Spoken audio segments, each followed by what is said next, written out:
Farg'ona bulbuli nomini olgan Otabek Mamazoitov ushbu dasturimiz qahramonidir.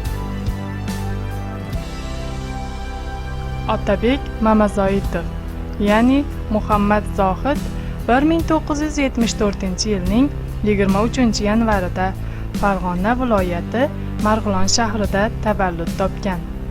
Otasi Mamadali va onasi Marhaboxonlarning to'ng'ich farzandi bo'lib, 2 singlisi bor. Katta singlisi Go'zalxon, kichigi O'zbekiston xalq artisti Gulsanam Mamazoitovadir. Otabek Muhammad Zohid 1992-94-yillarda Turkiyaning Saljuq universitetining musiqa fakultetida pianino va ud cholg'usi bo'yicha tahsil olgan. 1996-yilda Farg'ona davlat universitetining O'zbek madaniyati va san'ati fakultetini tamomlagan. O'zbekiston xalq hofizi professor Tavakkal Qodirov qo'lida tahsil olgan.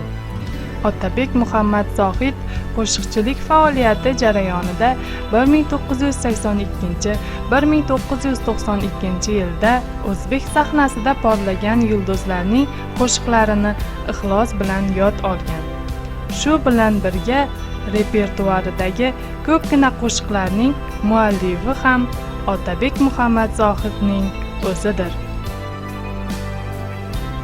Uylangan 4 nafar farzandning otasi. Farzandlari Mohinur, Mumtoz Mahal, Nuri Badiya va Muhammad Mabrurlardir.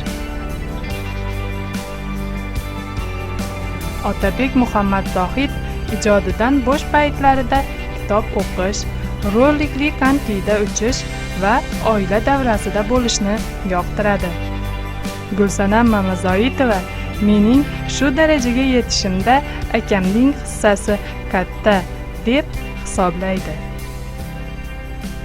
Dasturlarimiz sizga ma'qul kelayotgan bo'lsa, like tugmasini bosishni unutmang. Sizning fikringiz biz uchun muhimdir.